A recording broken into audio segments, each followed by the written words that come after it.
porque ya hemos hablado de la pelvis. Cuando hemos hablado de cavidad pélvica, hemos hablado de la pelvis, pelvimetría, hemos descrito el hueso coxal, hemos hablado de cintura pélvica, etc. Ahora nos toca entrar directamente al esqueleto del muslo, en este caso. Y entonces el esqueleto del muslo está considerado fundamentalmente o representado por el fémur, ¿verdad?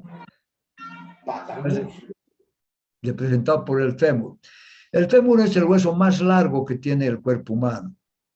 Y este hueso largo, como todo hueso largo, en su descripción de su estructura, hablamos de dos extremidades, o epífisis, una extremidad proximal o superior, una extremidad distal o inferior, y un cuerpo, ¿verdad? Llamado metáfisis. La unión de la extremidad con el cuerpo se llama metáfisis, y la unión de la metáfisis con el cuerpo se llama diáfisis. Entonces, si queremos hablar en terminología adecuada, decimos el hueso fémur, como todo hueso largo, tiene dos epífisis, una proximal, otra distal, tiene una diáfisis que se presenta al cuerpo, y dos metáfisis que están uniendo las extremidades al cuerpo. Así más o menos introducimos la descripción del fémur. En su extremidad superior o proximal, que lo estoy señalando acá, lo tenemos en la figura del lado derecho, superior, encontramos fundamentalmente una cabeza, ahí está, que representa 2/3 de esfera. Esta cabeza está recubierto de una superficie articular, cubierto por un cartílago hialino, y casi en su parte media se encuentra una pequeña depresión llamada fosita redonda, en el cual se inserta el ligamento redondo, por el cual discurre la arteria nutricia de la cabeza del fémur, la arteria nutricia de la cabeza del fémur. Esta cabeza del fémur está delimitado por un contorno que lo estoy señalando, así, la superficie articular de la no articular, llamado cuello anatómico, el cuello anatómico del fémur, todo este sector, bastante amplio. Este cuello anatómico está un poco aplanado de adelante hacia atrás y presentaría entonces como una cara anterior, una cara posterior, un borde superior y un borde inferior, un extremo proximal que se une con la cabeza y un extremo distal que se une con el resto del cuerpo del fémur, ¿verdad? Este es el cuello anatómico. Entonces decimos el extremo proximal o epífisis proximal del fémur está representado fundamentalmente por esta formación esférica que es la cabeza del fémur, que se presenta 2/3 de esfera, delimitado entre su superficie articular con el resto por una circunferencia que va a determinar el cuello anatómico del fémur. Casi en su parte media de la cabeza, hemos dicho, existe una pequeña depresión que se llama fosita redonda. Y esta fosita redonda sirve para la inserción del ligamento del mismo nombre, por el cual discurre la arteria nutricia de la cabeza del fémur. De hecho, existe una enfermedad con necrosis de la cabeza del fémur cuando se lastima este ligamento y produce la ruptura o rotura o desgaste de esta arteria nutricia del fémur, ¿verdad? Todo esto se encuentra sostenido en este cuello anatómico que lo hemos descrito, como aplastadito de adelante hacia atrás, y presenta entonces una parte anterior, una parte posterior, una extremidad proximal que se une con la cabeza, una extremidad distal que se une con el resto de las estructuras anatómicas, un borde superior y un borde inferior. Después de este cuello anatómico tenemos dos formaciones rugosas. Una que se presenta es mayor, llamado trocánter mayor, es el trocánter mayor del fémur, bastante rugoso en su superficie externa, da inserción a ligamentos y a músculos. Luego tenemos otro menor, que llamado trocánter menor, casi de una forma piriforme, en el cual se inserta el músculo psoas-ilíaco, ¿verdad? El psoas-ilíaco. Entre este trocánter mayor y el trocánter menor, vista por delante, existe una línea rugosa llamada línea pretrocanteria, esta pretrocanteria. Y por detrás también existe la línea pretrocanteria o retrotrocanteria posterior, pero más bien está más saliente, que en algunas literaturas se habla de una cresta intertrocanteria. Entonces, la línea intertrocanteria posterior parece que es representado por una especie de cresta que une el trocánter mayor con el trocánter menor, vista por su parte posterior. Todos estos detalles anatómicos que hemos mencionado se encuentran unidos al cuerpo por la metáfisis, que es el cartílago de crecimiento, y a través de esta con la diáfisis, que es el cuerpo del fémur, ¿verdad? Que es el cuerpo del fémur. Ahora pasamos a describir el cuerpo del fémur. El cuerpo del fémur, bastante alargado, tiene una forma triangular cuando le hacemos un corte transversal. Si nosotros lo cortamos así por la mitad, tiene aproximadamente una forma triangular, y en esa forma triangular tenemos una cara anterior, que es la que estamos viendo, convexa, bastante lisa. Tiene dos caras posteriores, una medial, estoy señalando, y otra lateral, que está cubierto por los fascículos musculares de inserción, ¿verdad? Presenta tres bordes, dos bordes laterales, aquí estoy mencionando, un borde medial y otro borde lateral, vista por su parte anterior. Vista por su parte posterior, este sería el borde medial y este es el borde lateral. Son bordes romos, lisos. Y el más importante, tiene su borde posterior, que estoy señalando. Y este borde posterior se llama línea áspera del fémur. Da inserción a varios músculos, los músculos aductores, mayor, menor. También da fascículos del músculo bíceps crural. Entonces, es prácticamente una línea áspera, rugosa, en el cual se insertan fascículos musculares, y además en ella suele verse el foramen nutricio del fémur, el agujero nutricio del fémur, por donde pasa la arteria nutricia para la vascularización del mismo. Eso es lo que podemos decir en cuanto a su cuerpo. Pasamos a su extremidad distal o epífisis distal, que la vemos acá, vista en la parte lateral inferior. Vemos una vista anterior y una vista posterior. Está representado fundamentalmente por dos cóndilos, ¿verdad? El cóndilo medial y el cóndilo lateral, que vistas por sus caras, tanto medial y lateral, son rugosas para inserción de ligamentos. Además, se encuentra en su parte anterior prolongación de la superficie articular, que es la trocleohumeral, esta, que va a articularse en este caso con la rótula o la porción rotuliana, ¿verdad? Y vista por su cara posterior, vemos que estos cóndilos están provistos de superficies articulares. Ahí tienen el cóndilo medial y el cóndilo lateral, de superficie convexa de adelante hacia atrás, vestidos de superficie articular, para irse a articular con las carillas articulares de la extremidad proximal de la tibia, formando la articulación de la rodilla. Entre los dos cóndilos, medial y lateral, se encuentra este espacio llamado espacio intercondilio,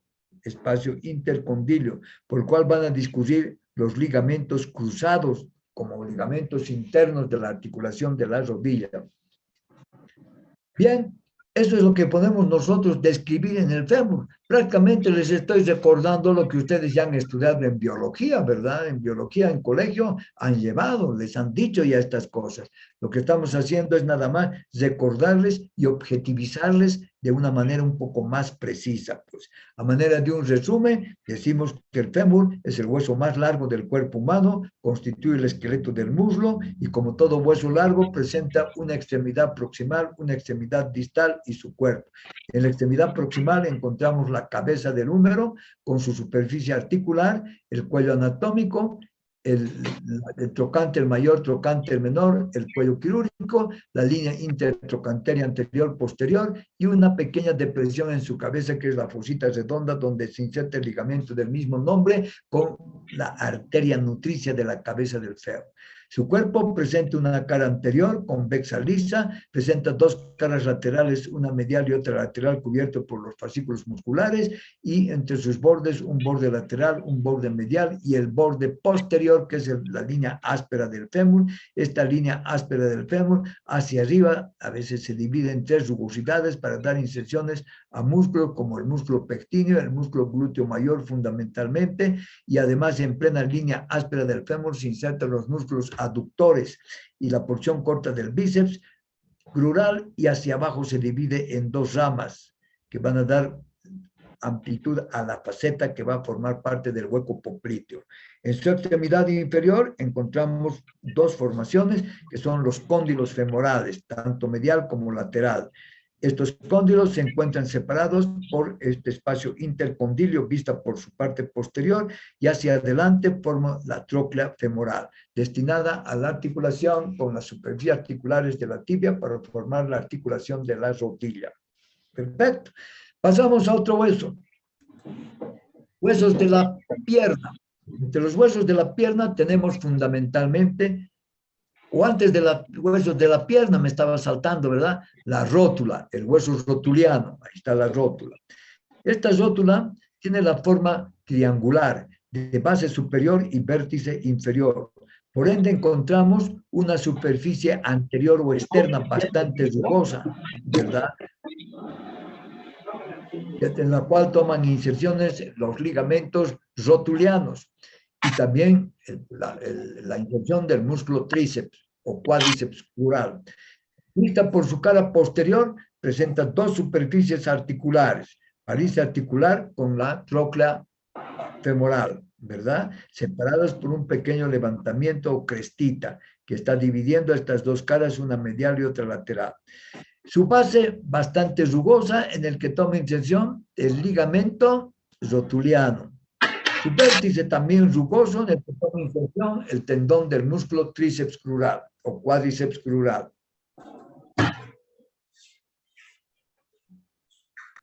Bien, entonces no hay más detalle en el hueso rotuliano o la rótula, ¿verdad? Esta entra a formar parte de la articulación de la rodilla, Pasamos al esqueleto de la pierna. En el esqueleto de la pierna, nosotros podemos encontrar fundamentalmente la tibia y la fíbula, o el peroné. Ahora se le llama fíbula. Antes se lo conocía con el nombre de peroné. Y ahí tienen ustedes a la tibia. A ver, vamos a ver. Ahí tienen a la tibia. La tibia es el segundo hueso largo del cuerpo humano. Constituye el esqueleto en su parte medial de la pierna. Y entonces, como todo hueso largo, la tibia también va a presentar dos extremidades o epífisis, una extremidad proximal, una extremidad distal. Presenta una metáfisis o dos metáfisis que van a unirse a las extremidades y luego su diáfisis o cuerpo, este que estamos viendo aquí. La extremidad proximal de la tibia o epífisis proximal es bastante ancha, amplia, conocida en la terminología anterior como tuberosidades de la tibia, una tuberosidad medial y otra tuberosidad lateral. Ahora lo llamamos cóndilos tibiales, no ha cambiado mucho, ¿verdad? Ahí tiene. El cóndilo medial, este, y el cóndilo lateral, este otro, ¿verdad? Que son bastante rugosos para dar inserción a ligamentos fundamentalmente. En el cóndilo lateral se encuentra la presencia de una carilla articular de forma ovalada. En esta carilla articular se va a ir a articular la extremidad proximal de la fíbula o del peroné, formando la articulación peroneo-fibular superior, ¿verdad? Ahí presenta una carilla articular. Estamos viendo claramente, porción lateral del cóndilo de la tibia. Luego observamos que en su parte superior de esta extremidad se encuentran pues carillas articulares. Ahí arriba, dos carillas articulares para recibir a los cóndilos medial y lateral del fémur, obviamente para formar la articulación de la rodilla. Generalmente la carilla articular del lado externo es un poquito más la otra es un poquito más plana. Algunos dicen es un poquito el lado externo ligeramente cóncavo y el lado interno ligeramente convexo. Esto hay que verlo en la práctica, ¿verdad?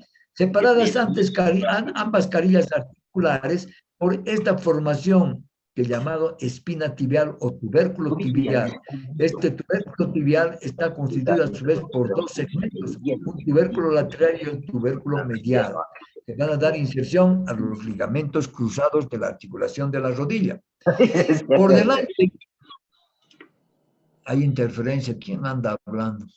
Por delante de este tubérculo tibial se encuentra una pequeña superficie llamada superficie pretibial y la otra se llama superficie retroespinal.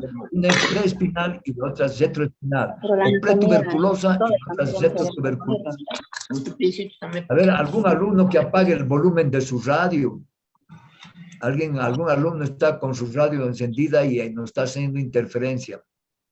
Otra vez repito, la extremidad proximal de la tibia, esta es bastante ensanchadita, representado por dos tuberosidades, tuberosidad medial y lateral, llamados ahora cóndilos tibiales, el cóndilo tibial medial, cóndilo tibial lateral, ¿verdad? Que son bastante rugosos para dar inserción a ligamentos y músculos. En el cóndilo lateral se encuentra una carilla ovalada para recibir a la extremidad proximal de la fíbula o del peroné para formar la articulación peroneo-fibular superior, en este caso, ¿verdad? Ahora, en la parte superior de la extremidad proximal de la tibia, estamos diciendo que se encuentran dos superficies articulares. Ahí ven, dos superficies articulares, una lateral y otra medial. Dicen que la medial es ligeramente cóncava y la lateral ligeramente convexa. Están destinadas a recibir a los cóndilos mediales y laterales de la extremidad inferior del fémur para formar la articulación de la rodilla. Entre estas dos superficies articulares se encuentra un tubérculo que a su vez está dividido por dos, digamos, semitubérculos, o digamos, presenta una formación rugosa representado por dos tubérculos, uno lateral y otro medial, en el cual se van a insertar los ligamentos cruzados de la articulación de la rodilla. Por delante de este tubérculo hay una superficie llamada superficie preespinal y por detrás otra superficie retroespinal, también para dar inserción a los ligamentos cruzados en su inicio. Finalmente, en esta extremidad superior encontramos por delante una gran rugosidad llamada la tuberosidad tibial, en el cual toma inserción especialmente el músculo cuádriceps crural, llega hasta ahí y toma inserción en el tubérculo tibial anterior. Esos son los detalles de la extremidad proximal de la tibia. Pasamos a considerar su extremidad inferior. Ven, la extremidad inferior es un poco menos voluminosa, menos rugosa, menos accidentada. Presenta pues, una parte anterior lisa, una parte posterior en el cual se encuentran canales, por el cual discurren los tendones de los músculos flexores. Presenta en su parte medial una prolongación inferior que es el malleolo tibial. Ahí tienen el malleolo tibial con rugosidades para la inserción de los ligamentos laterales de la articulación tibio-tarsiana o articulación la articulación de la tibia con el astrágalo o el talo, tibio-talar. Y luego en su parte lateral se encuentra una carilla articular que va a recibir a la extremidad inferior de la fíbula o del peroné, formando la articulación peroneo-tibial inferior. Ahora, aquí estamos viendo en esto, un poco más detallado, que en esta extremidad inferior, en su parte medial, presenta el malleolo tibial. En su parte lateral, la carilla articular para recibir a la extremidad inferior de la fíbula o el peroné. Por su cara anterior es bastante lisa, regular, y por su cara posterior presenta canales para el deslizamiento de los tendones de los músculos flexores. Si vemos por su parte inferior esta extremidad, tenemos la carilla articular, ahí tienen la carilla articular de la tibia, que conjuntamente con el peroné va a formar la mortaja peroneo-tibial o peroneo-fibular, destinada a articularse con el talo o con el astrágalo, tanto en su cara superior como en su cara medial y lateral, formando la articulación tibio-tarsiana, ¿verdad? Ahí tienen. Esos serían los detalles de la extremidad inferior de la tibia. El cuerpo de la tibia, cuando le hacemos un corte transversal, también había sido triangular, en el cual nos presenta dos caras laterales y una cara posterior.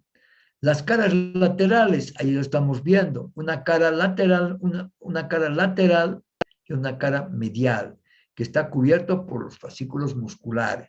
Una cara posterior bastante plana, en el cual observamos una línea de trayecto oblicuo, la línea del sóleo, en el cual toma inserción el músculo sóleo. Y hacia arriba se encuentra la inserción del músculo popliteo y hacia abajo del músculo tibial posterior, el flexor común de los dedos. Entonces, por debajo de esta línea del sóleo, la escala posterior es bastante regular y lisa, y en ella se observa su foramen nutricio, el agujero nutricio, que va a recibir o va a ser destinada a recibir a la arteria nutricia de la tibia. Eso es lo que encontramos en su cara posterior. Sus bordes, tenemos dos bordes laterales, ahí está el borde medial y el borde lateral, pero el más importante, el borde anterior, que se arranca desde la tuberosidad de la tibia hasta la extremidad inferior, es bastante saliente, llamada cresta tibial, ¿no ve? Lo que todos en común dicen, me he golpeado mi canilla, dicen, ¿no ve? Y cuando dicen mi canilla, están refiriéndose a este borde anterior de la tibia, porque se toca, se palpa, sobresale en la pierna, definitivamente. Y comúnmente denominan mi canilla, me he golpeado mi canilla, dicen, ¿no ve? Se presenta al borde anterior de la tibia o la cresta tibial. Muy bien, no encontramos más detalles anatómicos en la tibia. ¿Hasta aquí tienen alguna pregunta, jóvenes? No, doctor. No hay ningún. ¿Todo está bien? Bien, pasamos a la fíbula o el peroné. Ahí tienen. Entonces, antes se conocía con el nombre de peroné. La terminología actual, fíbula. No es fíbula, fíbula. La fíbula o peroné es un hueso también largo, delgado, se encuentra situado en la parte lateral de la pierna, es decir, por fuera de la tibia. Como todo hueso largo, presenta una extremidad proximal, que estoy señalando, ahí está, y una extremidad inferior, ahí está. Presenta un cuerpo, ahí estamos viendo. La extremidad superior, ¿qué encontramos en la extremidad superior? Llamada cabeza fibular o cabeza del peroné. En su parte lateral, un pequeño levantamiento llamado apófisis estiloides de la fíbula, su apófisis estiloides de la fíbula, que va a dar lugar a la inserción de ligamentos laterales de la rodilla. Luego se encuentra carilla articular, porque va a articularse con el cóndilo lateral de la tibia, ¿no ve? Formando la articulación tibiofibular superior. Entonces ahí está su carilla, fundamentalmente. No encontramos más que un pequeño estrangulamiento que es el cuello de la fíbula. Entonces, ¿qué encontramos en su extremidad superior? La cabeza fibular, el cuello de la fíbula, el apófisis estiloides y una carilla articular para articularse con el cóndilo lateral de la tibia. En su extremidad inferior está un poquito más aplanada de forma triangular. En su cara medial tiene una carilla articular para articularse con la extremidad inferior de la tibia, formando la articulación peroneo-fibular inferior, ¿verdad? Peroneo-fibular inferior. A esta conocemos con el nombre de malleolo externo, que conjuntamente con la tibia y su malleolo interno constituyen la mortaja peroneo-fibular, destinada a articularse con la cara superior del talo o del astrágalo. Perfecto. ¿Cómo es su cuerpo? Si hacemos un corte transversal, es exactamente igual que la tibia, es triangular. Por ende, presenta dos bordes laterales, un borde medial y otro borde lateral. Presenta dos caras, una cara medial, otra cara lateral, y una cara posterior, igual que la tibia, bastante regular, para dar inserciones o está cubierto por los fascículos de los músculos de la pierna, ¿verdad? Ahí está. También en esta cara posterior se encuentra el foramen nutricio del peroneo de la fíbula. Se encuentra su foramen nutricio.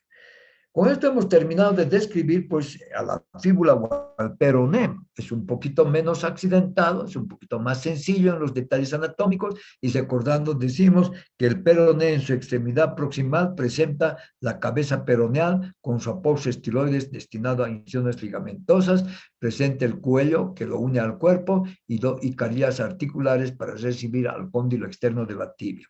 En su extremidad inferior es de forma más o menos triangular, tiene una cara medial que se articula con la tibia, tiene dos caras externas que están ahí. En conjunto constituyen el malleolo externo. Y finalmente, el cuerpo de la fíbula, hecho un corte transversal, tiene una forma triangular en la cual describimos dos caras laterales, una medial y otra lateral, y una cara posterior, que están cubiertos por fascículos musculares. Perfecto. Pasamos a considerar los huesos del pie.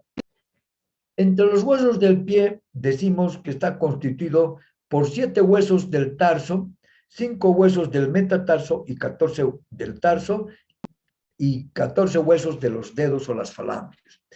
Entonces decimos, este es el tarso, todito esto. Este es el metatarso. Y estos son los dedos o las falanges. Entonces decimos, 7 huesos constituyen el tarso. 1 el talo o astrágalo, 2 el calcáneo, 3 el escafoides o navicular, 4 el cuboides, 5 primera cuña, 6 segunda cuña, 7 tercera cuña. 7 huesos constituyen el tarso. 5 huesos del metatarso, ahí tienen el primer metatarsiano, el segundo, el tercero, el cuarto y el quinto. Y 14 huesos de las falanges, obviamente. El primer dedo, el dedo gordo, tiene 2 nomás. Los demás tienen a 3. Entonces aquí tienen a 3, multiplicamos por 4. 3 por 4, 12, ¿verdad? Y luego el dedo gordo tiene 2, 14. Ahí están los 14 huesos que constituyen las falanges. Empezaremos haciendo cierta descripción de estos huesos. En primer lugar tenemos al talo. Ahí están, lo están viendo en su posición. Este es el talo o astrágalo. Ahora se denomina talo. Vamos a ver en una diapositiva al astrágalo o al talo. Ahí está, no hay dónde perderse. Entonces este hueso, talo o astrágalo, tiene aproximadamente una forma cuboidea, digo aproximadamente. Por consiguiente, presentará 6 caras, como un cubo tiene 6 caras, ¿no ve? Presentas aquí una cara superior. ¿Qué vemos en esta cara superior? Vemos hacia adelante una prolongación que se llama cabeza del talo, unido por un estrangulamiento óseo al cuerpo llamado cuello del talo. Entonces la cabeza y el cuello del talo. Y luego una gran superficie articular. Ahí está, la superficie articular del talo. Para ir a unirse con la superficie articular de la mortaja peroneo-tibial, o más propiamente la carilla articular de la extremidad inferior de la tibia, ¿verdad? Ahí está. Y más hacia atrás se encuentran pequeñas rugosidades, en el cual a veces se diferencia 2 tubérculos separados por un canal intertubercular porque discurre el tendón del músculo flexor largo de los dedos. Eso podemos decir en su cara superior del talo o el astrágalo. En su cara inferior, es esta que estamos aquí a la derecha, está provista de 2 carillas articulares. Una carilla articular antero-interna cóncava y postero-externa convexa, para articularse con las superficies articulares que existen en la cara superior del calcáneo, formando la articulación calcáneo-astragalino o calcáneo-talo, ¿verdad? Entre estas 2 superficies articulares se encuentra una ranura rugosa que está prácticamente separando a los 2 carillas articulares de la cara inferior del talo, llamado, que va a ir a formar parte el seno astragalino, el seno del talo. Luego tenemos su cara lateral, esta que estamos viendo acá. Esta cara lateral va a estar destinado, primeramente está provisto de una carilla articular ligeramente triangular de vértice inferior, destinada a articularse con la carilla articular del malleolo externo o de la extremidad inferior del peroné, ¿verdad? Con el malleolo externo. Ahí tienen.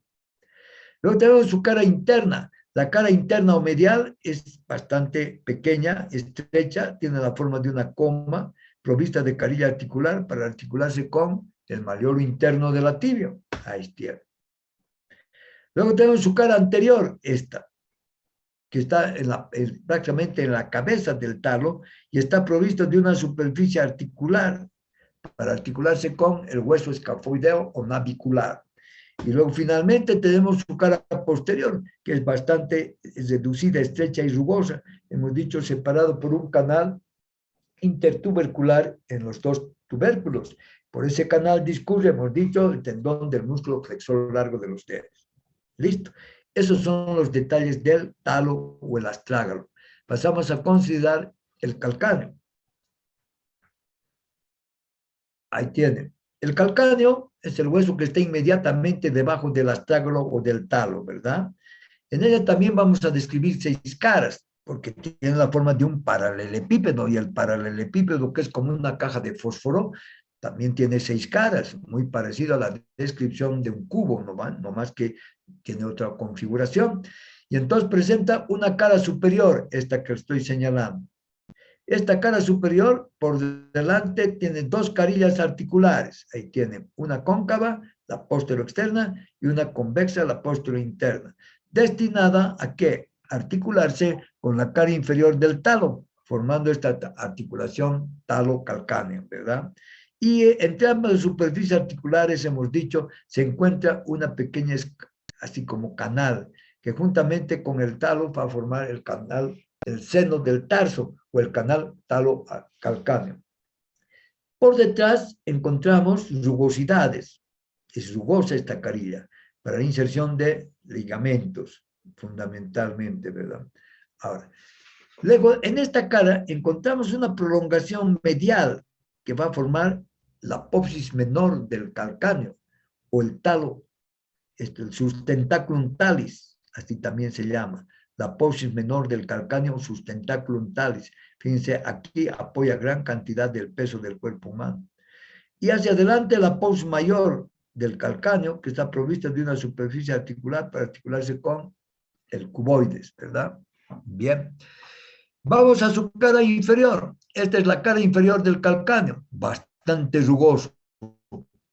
Da inserción a los ligamentos de las articulaciones de la planta del pie y también a músculos fundamentalmente. Su cara externa, ahí estamos, esta es la cara externa, también es bastante rugosa, se encuentran ahí canales por el cual discurren tendones de los músculos fibular corto, fibular largo, o peroneo lateral largo, peroneo lateral corto, ahí tienen. Su cara medial es lisa y cóncava, mirando hacia la garganta del pie, y hacia arriba se encuentra pues, el sustentaculum talis, o apófisis menor del calcáneo, ¿verdad? Ahí está, el sustentaculum talis o apófisis menor del calcáneo. Luego, su cara anterior, esta es la cara anterior. Esta cara anterior está provista de una superficie articular para recibir a la cara posterior del hueso cuboides, formando la articulación calcáneo-cuboidea. Su cara posterior, bastante rugosa, porque todo el mundo dice mi talón, bastante rugosa, para dar inserción a ligamentos y músculos. Eso hemos descrito el calcáneo, no hay dónde perderse, ¿verdad? Mirando prácticamente la configuración que tiene este hueso. Encontramos a los huesos de la segunda fila, el que está representado por el cuboides, el escafoides o navicular, las 3 cuñas y los metatarsianos. Entonces tenemos en primer lugar el cuboides, ahí tienen el cuboides, que tiene la forma de un cubo, obviamente con una cara dorsal que es convexa y rugosa, una cara plantar que es un poquito más plana, una cara anterior eminentemente articular, recibe a la extremidad proximal de la cuarta y la quinto metatarsiano, cuboides. Su cara posterior se va a ir a articular con la cara anterior del calcáneo. Su cara lateral medial o la cara medial se va a ir, recibe carillas articulares para articularse con el hueso navicular y parte de la tercera cuña. Y su cara lateral es bastante rugosa y un poco más estrecha, no tiene superficies articulares. Su cara inferior, en la cara inferior se encuentra un poquito accidentado, presentando un pequeño canal en su cara inferior. Ese sería el hueso cuboides, como su nombre indica, la forma de un cubo. Entonces hemos descrito sus 6 caras, ¿verdad? Ahora pasamos al hueso escafoides o hueso navicular, que tiene la forma de una especie de canoita, en la cual encontramos una cara anterior, una cara posterior, una extremidad medial, una extremidad lateral, una cara superior y una cara inferior. La cara anterior del hueso navicular presenta 3 carillas articulares, una medial para la primera cuña, la otra media para la segunda cuña y la otra lateral para la tercera cuña. Y por detrás encontramos una sola carilla articular para articularse con la cabeza del talo o del astrágalo, ¿no ves? Con la cabeza del astrágalo. Presenta una parte superior rugosa y una parte inferior también rugosa, y te presenta además una extremidad lateral y una extremidad medial. En la extremidad medial sobresale, como están viendo acá en la figura, una especie de cabecita llamado el tubérculo escafoideo, que da inserción a ligamentos, tubérculo escafoideo. Entonces ven ustedes que por su cara anterior tiene provista 3 carillas para las 3 cuñas, ¿verdad? Primera, segunda y tercera cuña. Por detrás, una sola carilla articular para subir a la cabeza del astrágalo o talo. Ese es el hueso navicular o escafoide. Ahora, pasamos a las 3 cuñas. Ahí están viendo. Esta es la primera, la segunda y la tercera, llamado huesos cuneales también. La primera cuña, ven ustedes, aquí está abajo, ven, van a fijarse que su vértice está dirigida hacia arriba y su base hacia abajo. Esa es la característica descriptiva de la primera cuña. Vértice hacia arriba y base hacia abajo. Presenta una cara medial rugosa, una cara lateral con carilla articular para recibir a la segunda cuña. Luego tenemos la segunda cuña inversamente proporcional. Su base está hacia arriba, su vértice hacia abajo. Hacia arriba, obviamente, tiene relaciones con los tendones de los músculos extensores. Tiene 2 caras, una cara medial que se va a articular con la primera cuña, una cara lateral que se va a articular con la tercera cuña. Su base está dirigida hacia arriba, su vértice hacia abajo, o sea, inversamente con relación a la primera cuña. Luego tenemos a la tercera cuña, que tiene la misma configuración que la primera, el vértice hacia arriba y la base, o de vértice hacia abajo y la base hacia arriba. De forma triangular, tiene 2 carillas, una carilla medial para articularse con la segunda cuña, una carilla lateral que se articula con el cuboides, una base que mira hacia el dorso del pie y un vértice que mira hacia la planta del pie. De estas 3 cuñas, observamos que la primera es la de mayor volumen, la segunda es la más pequeña y la tercera es la intermedia, definitivamente, ¿verdad? Estas cuñas, si se ven, por detrás están articulados con el escafoides, las 3 cuñas. ¿Ven? Ahí tiene el hueso navicular o escafoideo, tiene 3 carillas articulares para recibir las 3 cuñas. Y por delante está articulado con el primer metatarsiano, con el segundo metatarsiano y el tercer metatarsiano. Y un poquito atrás y afuera con el cuboides, que presenta una pequeña faceta articular para esta articulación. Esas serían las 3 cuñas. ¿Hasta aquí alguna pregunta? No hay pregunta. Estamos haciendo un repaso de sus grandes conocimientos de biología y anatomía de secundaria. Pasamos a los metatarsianos. Ahí tienen los metatarsianos, en número de 5. El primer metatarsiano es el más corto, el gordito. El segundo metatarsiano es el más largo, que toditos. Cada uno de estos metatarsianos presentan extremidades proximales. Ahí estoy señalando su extremidad proximal. Y su extremidad distal. La extremidad proximal es bueno, diríamos que por su parte posterior presentan carillas articulares, ¿no ve? Ahí tiene. El primer metatarsiano es su carilla articular para articularse con la primera cuña. El segundo metatarsiano con la segunda cuña. El tercer metatarsiano con la tercera cuña. El cuarto y el quinto con el cuboides. Entonces están provistas de superficies articulares planas. También entre ellos existen articulaciones intermetatarsianas, por ende existen en esta extremidad proximal carillas articulares. Ven ustedes, ahí tiene una carilla articular, hay otro para que se articulan entre ellas, intermetatarsianos en su extremidad proximal. Luego tenemos su cuerpo. En su cuerpo es prismática triangular. Tiene una cara dorsal, que estamos señalando, y tiene dos caras laterales plantares, una cara lateral y otra cara medial. Esta es la cara lateral y otra la cara medial. También es prismática triangular. Su extremidad inferior es más voluminoso, conocido como cabeza de los como cabeza de los metatarsianos. Convexo para ir a articularse con la extremidad proximal de la primera falange de los dedos, ¿verdad? O sea, no es igual que la extremidad proximal. La extremidad proximal estaba provista de una superficie articular plana y dos superficies articulares laterales. En cambio, en su extremidad distal se presenta una especie de cabeza o cóndilos metatarsianos para articularse con la extremidad proximal de las primeras falanges. En cambio, el dedo gordo, que es un hueso corto, más grueso, presenta pues ya nomás ya una pequeña carillita lateral para unirse con con el segundo metatarsiano, ya no tiene una carilla lateral medial, ¿verdad? Y su trayecto ya no es prismático triangular en su cuerpo, es aplanado de arriba hacia abajo. Por consiguiente tiene una cara dorsal y una cara plantar, con un borde medial y un borde lateral. Y finalmente tiene su extremidad distal prácticamente es representado por una superficie articular que se va a articular con la primera falange del dedo gordo. Esa sería la descripción configurativa de los metatarsianos. Pasamos a hablar de las falanges. Hemos dicho son 14 falanges, fundamentalmente. Ahí está. Entonces decimos aquí 1, 2, 3, 4, 5, 6, 7, 8, 9 de estos 3 dedos.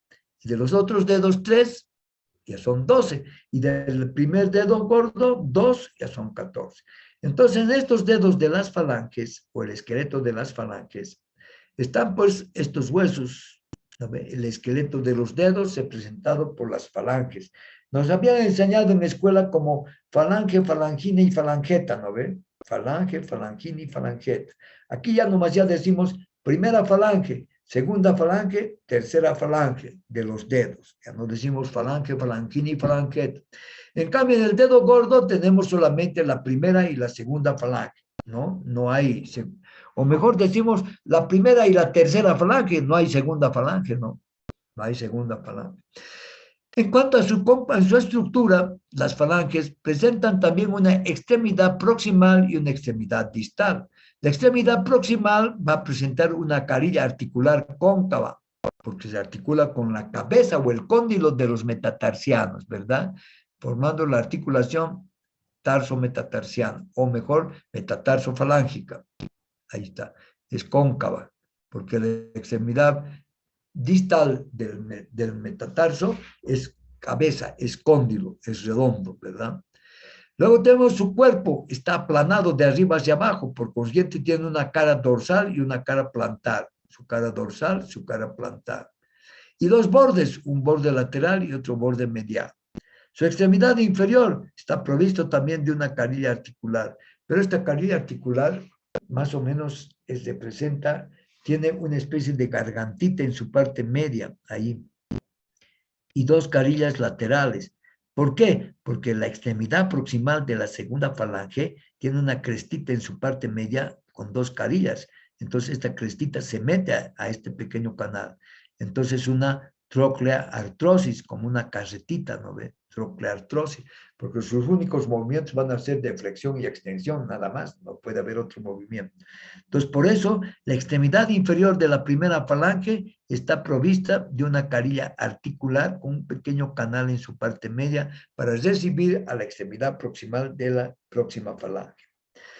Esa es la descripción que tenemos de esta primera falange. Segunda falange, su extremidad proximal, y nos hemos adelantado, tiene dos pequeñas carillas con una pequeña cresta en su parte media para introducirse a ese canal que existía en la otra falange, formando la articulación interfalángica, trocleartrosis interfalángica. Su cuerpo aplanado también de arriba hacia abajo, con una cara plantar y una cara dorsal.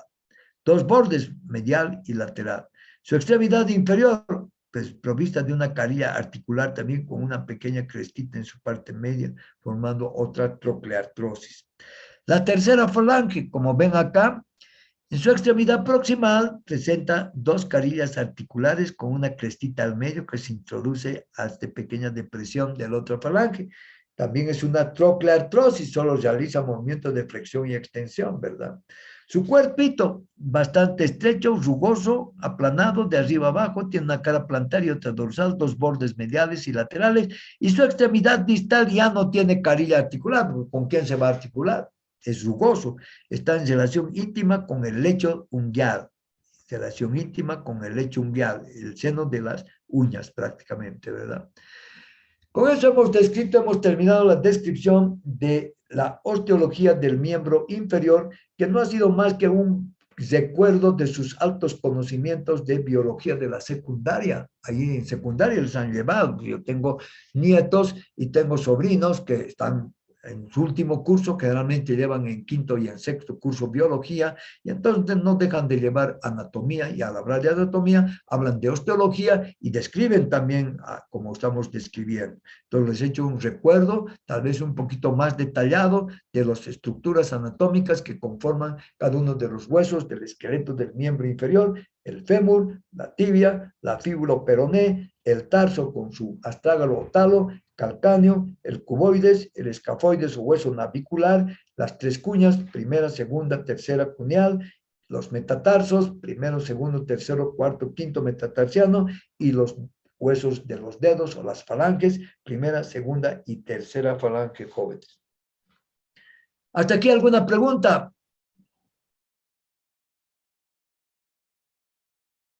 Hablen pues, o están dormidos. Ninguna, doctor. Ninguna, todas yo claro, ¿verdad? Un recuerdo Sí, maravilloso de su título de bachiller. así es, doctor. Muy bien, vayan, descansen jóvenes, que hemos terminado la clase, nos hemos adelantado un poquito, pero ustedes también necesitan un poco de reposo, ¿verdad? Que sea hasta la próxima clase. Muy buenos días, muchachos. Hasta luego, doctor. Hasta luego.